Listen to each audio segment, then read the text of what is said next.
Between the 9th and 11th centuries, a shadow fell across Europe. Seafaring warriors from Denmark, Norway, and Sweden, known as the Vikings, struck fear into the hearts of coastal communities. Famous for their raids, their pillaging, and their settlements, these Scandinavian warriors would profoundly shape the continent's history. But who were these people, really? And why did their age of terror suddenly come to an end? Today, we're diving deep into the story of the Vikings, from their rise to their decline, using only historical evidence. So who were the Vikings? Well, they weren't just pirates. They were a complex mix of landowning chieftains, clan heads, freemen, and ambitious young warriors eager for adventure and wealth overseas. At home, most were independent farmers, but once they boarded their longships, they transformed into raiders. These incredible ships allowed them to strike coastal towns across Europe with terrifying speed and surprise. The name Vikinger literally means pirate in early Scandinavian languages, and they lived up to it. These raiders organized themselves into bands, often led by charismatic leaders who could forge a group of individual warriors into a highly effective military force. The ethnic makeup of these Viking armies varied. Swedes often pushed east into the Baltic and what is now Russia. Norwegians set their sights west, colonizing islands like Orkney, the Faroes, and Iceland. The Danes, however, focused their main efforts on England and parts of Ireland. Viking attacks on England started in the late 8th century, with the infamous raid on the monastery at Lindisfarne in 793. But the real invasions began in 865 when the sons of the legendary Ragnar Lothbrok Halfdan, Ivar the Boneless, and maybe Ugg conquered East Anglia and Northumbria and severely weakened the kingdom of Mercia. Even though the Vikings controlled huge parts of England, they couldn't conquer the southern kingdom of Wessex, ruled by the formidable Alfred the Great. In 878, a truce was called, which led to a formal treaty by 886 that recognized Danish control over a large part of England. But Alfred wasn't done. He eventually overcame new Viking forces, and by 924, his son Edward the Elder had reconquered most of the Danish-held territories. Northumbria held longer, but finally fell by 954. Viking raids did start up again around 980, eventually becoming part of King Canute's vast empire.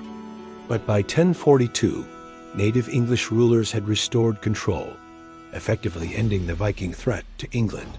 Still, the Vikings' presence left a permanent mark on English society, in place names, personal names, dialects, and even in law and governance, in the area we now call the Danelaw. But the Vikings didn't just raid. They explored and settled westward. Around the year 900, Norse settlers began colonizing Iceland. From there, they pushed even further to Greenland and even North America. According to the Grenlandinga saga, a man named Bjarni Herjolfsson first sighted the North American mainland around 985 after being accidentally blown off course on his way to Greenland. Then, around the year 1000, Leif Erikson and a crew of 35 men sailed west, reaching what is now eastern Canada, a place they called Vinland. Subsequent voyages, led by Leif's brothers and an Icelandic trader named Thorfinn Karlsefni, stayed in Vinland for up to 3 years. And this isn't just a story. Archaeological evidence at Landsea Meadows in Newfoundland confirms the Viking presence in North America. Meanwhile, back in the British Isles, Viking settlers established powerful kingdoms in Dublin, Limerick, and Waterford, holding significant power for centuries. The Battle of Clontarf in 1014 marked a decline in their dominance in Ireland, though they remained influential in several coastal cities well into the 12th century. Unlike the British Isles, the well-defended Carolingian Empire in modern-day France proved a much tougher nut to crack. Raids happened here and there, but permanent settlements were limited, with the major exception being the area along the Seine River, which would later become known as Normandy. Further south, in the Iberian Peninsula and the Mediterranean, the Vikings launched a few raids, but failed to establish any lasting control. In Eastern Europe, however, Viking expansion was generally less violent. While going east Viking did involve raiding along the Baltic coast, the Scandinavians often integrated with local populations over time. Their most notable movement was into what we now call Russia, where they influenced the development of cities like Novgorod and Kiev. Known as the Rus, they became traders, signing treaties with the Greeks in 912 and 945, although they did occasionally try their hand at raiding Constantinople. In the east, some Vikings even took on the role of elite mercenaries in Constantinople. They formed the legendary Varangian Guard, tasked with protecting the Byzantine emperor himself. This unique role shows just how adaptable the Vikings were. They weren't just raiders, but also skilled warriors and traders. However, by the 11th century, this eastern expansion began to slow down. Sweden and Norway no longer had the manpower or resources for large-scale expeditions, while Denmark was consolidating its population into royal armies. So why did the Viking raids decline? Several factors were at play. In England, strong resistance from leaders like Alfred the Great wore down the Viking forces. Treaties and reconquests gradually chipped away at their territories. In Ireland and the West, decisive battles like Clontarf diminished Scandinavian political power. The colonies that had once thrived began to assimilate into the local populations. On the continent, well-defended territories and the rise of strong regional powers limited Viking success. And back in Scandinavia itself, things were changing.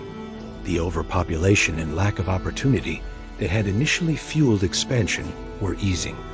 Independent chieftains were being absorbed into centralized royal armies, reducing the drive for overseas raids. Essentially, the Viking era didn't end with a single sudden defeat. It faded away due to a combination of strong local resistance, political integration, and the centralization of the Scandinavian kingdoms themselves. From fierce raiders and colonizers to integrated rulers and mercenaries, the Vikings truly reshaped Europe. Their longships carried warriors across vast seas, leaving marks on culture, law, language, and place names that endure to this day. Yet by the 11th century, the great age of Viking raids had passed, closing an incredible chapter of adventure, conquest, and exploration. Thank you for watching.